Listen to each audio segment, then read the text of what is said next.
Welcome to Growing a Dental Practice. All you need to know to start, run, and grow your dental practice.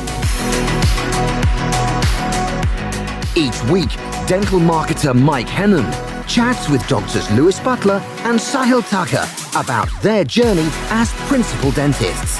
Plus, interviews with prominent and upcoming figures in the world of dentistry and beyond. Now, here's your host, Mike Hennon.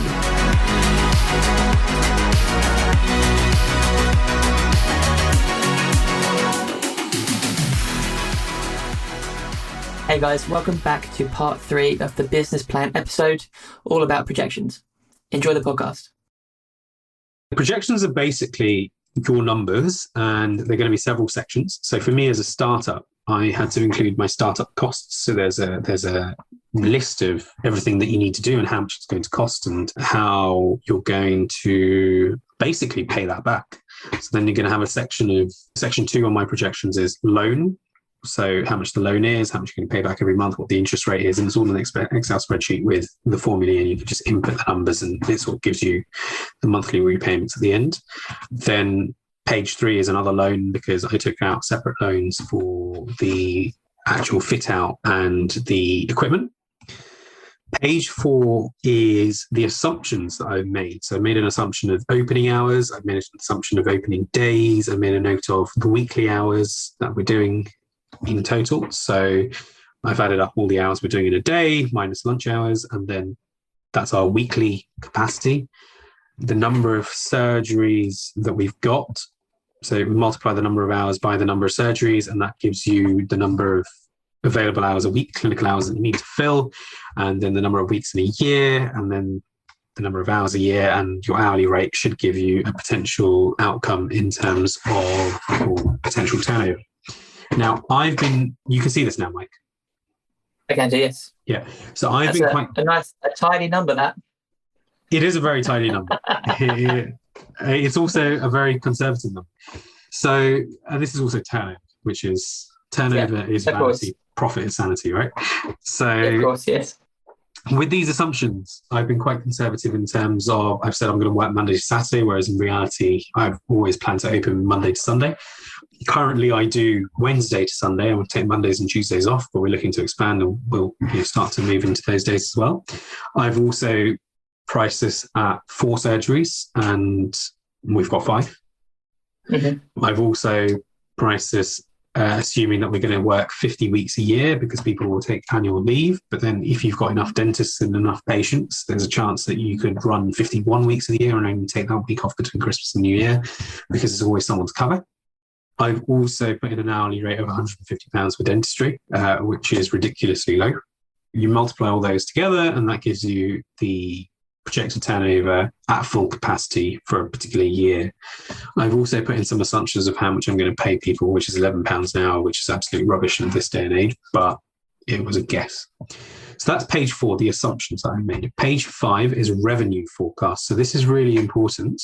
So I've done 3 years worth of projections. That's what was asked of me by the bank and financial brokers and stuff like that. And I've made an assumption that I'm going to be at 2% capacity my first month, which is a total of 5 hours a week. And we were starting off with about 15, 20 hours a week easily in the first month and then going from there. So we then multiply the overall turnover by the assumption that we'll be busy by 2 hours. We'll be only using 2% capacity, and then that gives us how much we expect to earn in that month. And my adjusted revenue for my first month was £3,050, which you'll see why I was crapping myself on the next slide or the next page. But then what's also people won't be able to see that I made it make sense, because where it says weekly practice hours, you can see that I've also started adding principal hours, hygienist hours, associate hours, bottom. So you've got to make it make sense, because the bank's going to say to you, well, your projections are rubbish, because how are you possibly going to work 63 hours a week? It's just not going to happen. So you can see that my associate hours at the bottom are going up as that I'm only ever working 44 hours a week, because that's what someone can reasonably accept a hardworking person to do. In reality, I'm not doing those hours either, but it's just for projections. And then I've got the next page, which is number 6, which is staff costs. So you've got to account that this is how many hours you're going to hire staff, and receptionists you need full-time pretty much straight away, because if you're not in the practice, who's going to answer the calls? So you need to account for that. You need to account for the fact that you pay employers' national insurance, you pay employers' pension, you've got to pay for, and this is a rookie error, what's not on this is paid holidays. Oh no. So paid holidays are a minimum of, I think, 12.6% of the worked hours, or whatever the regulation is, 28 days in a year. Or were you just planning to be a slave driver and just like... Absolutely. But the bank needs to see projections. So clearly NatWest don't look at these things that closely. And then this is part of sort of page 7, which is the overhead figures, which we need to add up all our fixed expenses and our variable expenses. So the fixed expenses, I've got several headings and I'm going to shoot them off very quickly. So the first heading is premises, IT and communications, finance, insurances, clinical, professional, staff, and marketing, and administrative costs. So under premises, you've got your rent, you've got your service charge, you've got your rates, you've got your electric, your water, your cleaning and building and equipment repairs. And Mike, you'll see that this is an eye-watering figure, hence the eye-watering turnover on the other slide. You'll also then have under your IT and communication software, you'll have to think about dental software, phone lines, phone software. So some people have on-hold stuff, voicemail stuff, that sort of thing. You've got to think about your internet. You've got to think about your SMS and email costs. You've got to think about your IT support costs. You've got to think about your accounting software and how you're going to do your payroll. So that's IT and communications. Then you've got finance. And for me, that includes my NatWest loan, my Braemar loan. It includes my bank charges. So business current accounts aren't free unless you keep switching, which I'm about to, but that's, an aside. And you've got your credit card charges as well. So, the money that patients are paying, the bank will take a portion of that. And if you negotiate well, you pay very little. And if you don't negotiate so well, you'll pay like a high figure. Sorry about that. And so I've accounted for a worst case scenario of 2%, which is a lot higher than what you can negotiate. Then under insurances, you've got to have overhead insurance. This is a prerequisite of the loan from NatWest. You've got to have an overhead insurance. So if I'm incapacitated, I've got to make sure that I've got insurance that will cover a locum to come in and run the business. Business insurance for obvious reasons. And then life insurance. Again, if I pop my clogs, NatWest wants to know that their money is safe. So that's things that you need to be aware of. And then you've got your clinical section, which is your waste provider, which will cost you more than you expect, your compliance provider, so for all your policies and your checklists and things like that, to keep you up to date with that. Then you've got clothing, because as an employer, well, I provide it. Ideally, I would want my employees to not have to, to wear the uniform that we provide. Equipment maintenance, because stuff will go wrong, so you need to account for that. And then you've got your professional section, which is accountancy, legal side of things, HR side of things. Always overestimate these figures because they'll always be higher than you expect. Always underestimate your turnover, because what you're doing here is you're stress testing whether you've got a viable business or not. And if the number at the end of the day is positive, then you should be okay. Then we've got staff, so the wages, which we discussed on the previous section, which is staff costs, that was number 6. And then training, so you might pay for their CPD and things like that. Then you've got marketing. So I set marketing as a proportion of my turnover. I've not paid attention to that. I've just sort of winged it, but it's on the thing. What you'll notice, Mike, is that your fees are not here. IT and communications. I didn't know website maintenance was a thing, so they're not here. Oh, surprise. Yeah. So this goes back to the thing where you should always underestimate how much turnover you're going to produce and overestimate what your cost is going to be, because then it all sort of swings around about. And then you've got your administrative sort of office costs, buying paper and ink and stuff like that. And I've just estimated 50 quid a month because that sounded about right. Everything else, so my phone line, I called up the communications people. For my software, I called up SOE. For my service charge, I looked online. For my bank charges, I looked online. For my insurance, I called up the insurance companies and I actually got quotes off them. For the waste providers, I call them. For the compliance providers, I call them. So these are actual figures that I was given at the time. So they're true till they're accurate as can be. And then we've got fixed expenses, which is a summary of that. Then you've got variable expenses, which will be on the next chart. And then at the end, this is really, really important, people. You've got to get back the money that you've put in. Otherwise, what are you working for?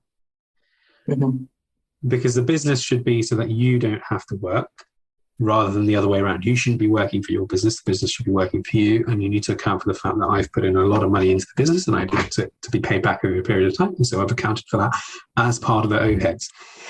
So people won't be able to see, but we move on to the actual, the grid, which goes over everything over 3 years, and you've got all the figures fixed in, and you've got lab fees, NASDAL averages. So NASDAL is the National Association of Dental Accountants and Lawyers, something like that. So they produce figures, and material should be about 7% of your turnover, and lab fees should be about 10% of your turnover.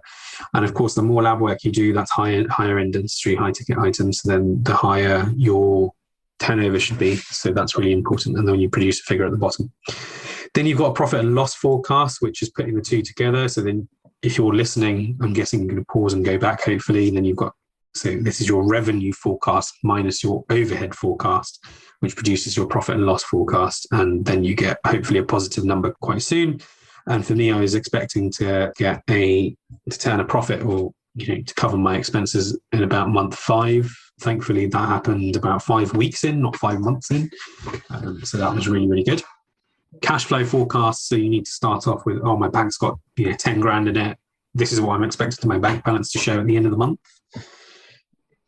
And that's it. And my cash flow forecast, Mike, you'll see at the bottom here, goes into the detail about how many hours a week I'm going to work at Chipping Norton, and it then ties into the revenue forecast where I've said that I'm going to work this many hours at Dickens Yard Dental. So that's where we're going. And amazing.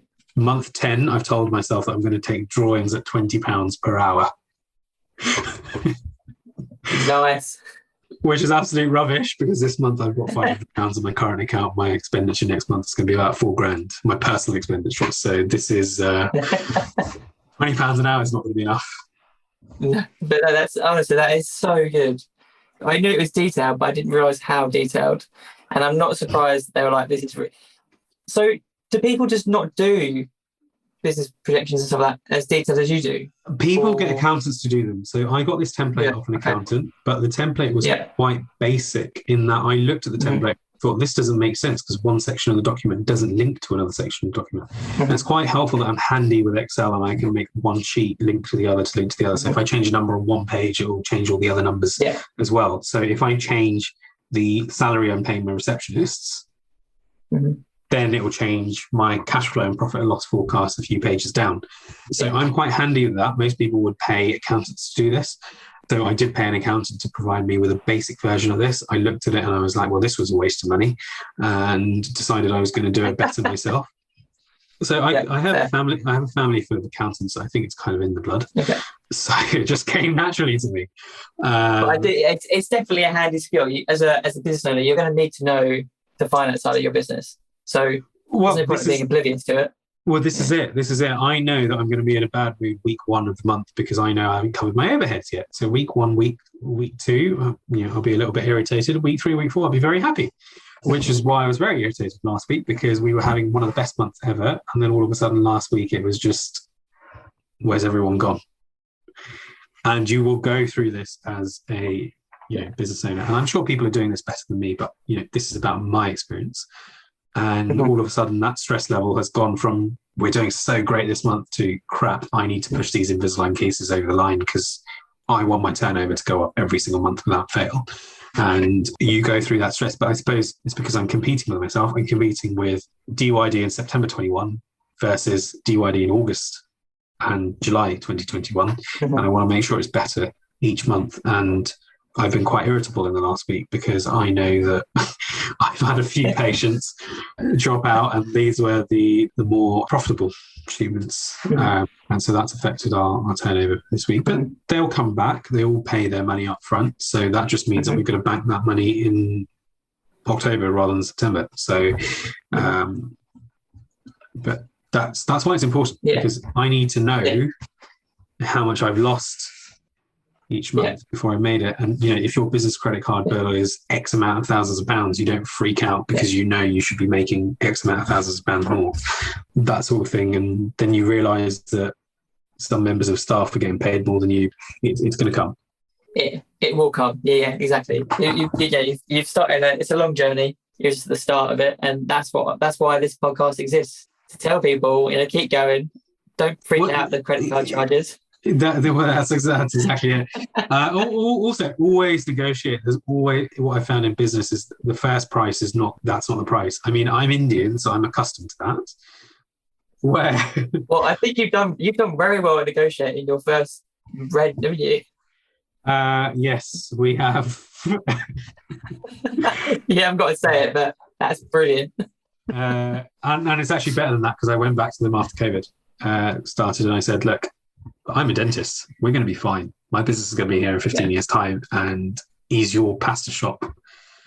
We've got nothing wrong with the pasta shop next door, but is your deli down the road, or is your coffee shop next door down the road going to be viable? Hey, by the way, I've just heard that these guys have just gone under. Your development's looking a little bit empty. Can we negotiate a better deal?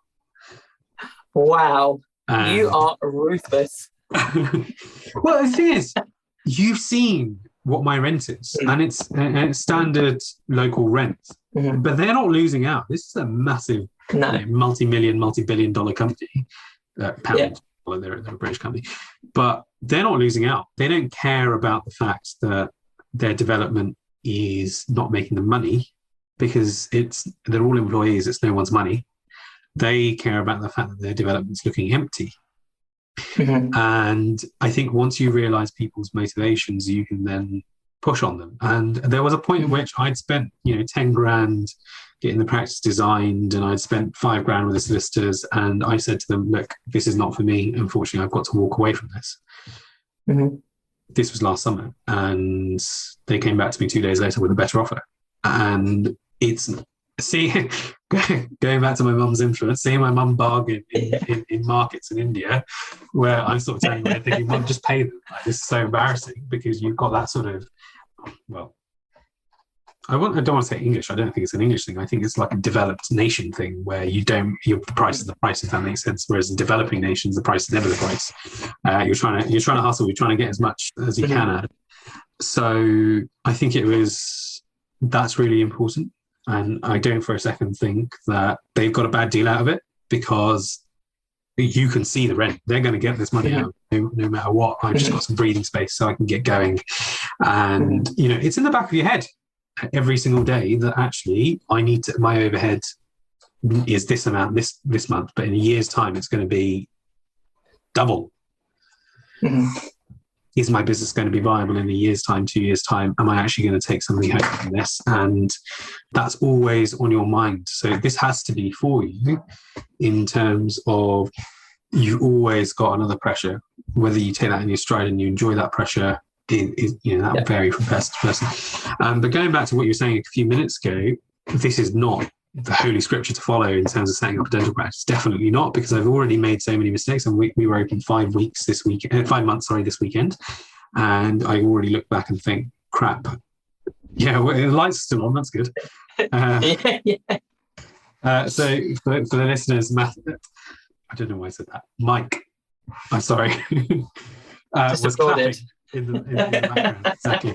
5 months is a big deal. That's actually quite a big milestone. 5 months, brilliant. Well, I was thinking, so now I'm getting into, I was saying to you before we started recording, I'm getting into the social media side of stuff. I'm actually finally getting onto it.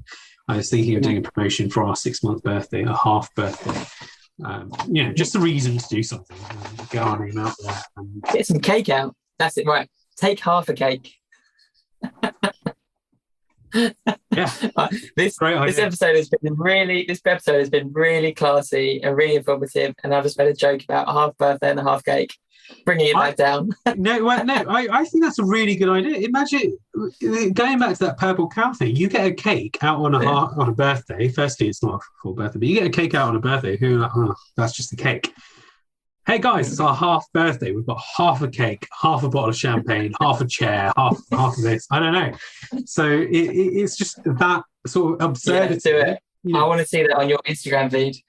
Yeah, I think so. Now we're looking to take on more members of staff. Hopefully, there'll be less pressure on us. We can start thinking about, okay, the business is taking over. How do we expand, and how do we get the name out there? I think half a cake is a good idea. I love it. Right, and on that positive bombshell, is that a positive bombshell? I think we need to wrap it up. This has been a long episode. I'm very glad it is. because once you start rolling, there's no stopping you, which is great. I really hope people are going to find this super useful. And I wouldn't be surprised if you didn't have a few messages from people saying, can I have some help? Which means you need to work out your consulting fees. And you can then add consulting fees to your cash flow forecasts. Well, yeah. To be honest, it's one of these things where I'm more than happy to help people if they message me. But what I will always say to people is you need to help yourself before other people will help you. Mm-hmm. If you approach someone and you've done the work and you're then stuck, that comes across as a lot better than if you approach someone and you're just like, well, what do I do when I start? Well, I'm going to refer you back to episode 2. Start with why. Yeah. And come back. This is going to be so handy. And so this wasn't an invitation. This wasn't an invitation to sort of just pop into Sahil's DMs and be like, can you do me a business plan? It was more. It depends why you're signing into my DMs. Or who is sliding into your DMs.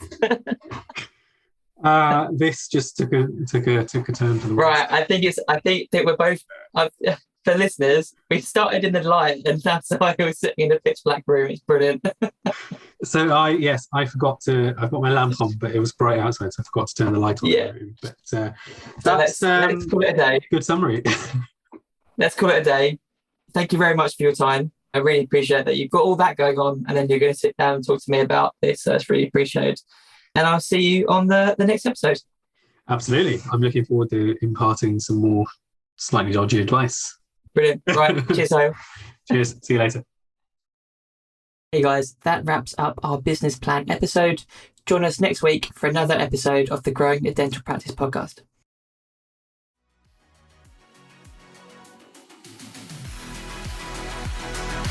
Thanks for listening to Growing a Dental Practice. For more insights, please subscribe and do leave us a review so that other people can find us. You can also find us on social media and on our website, growingadentalpractice.com.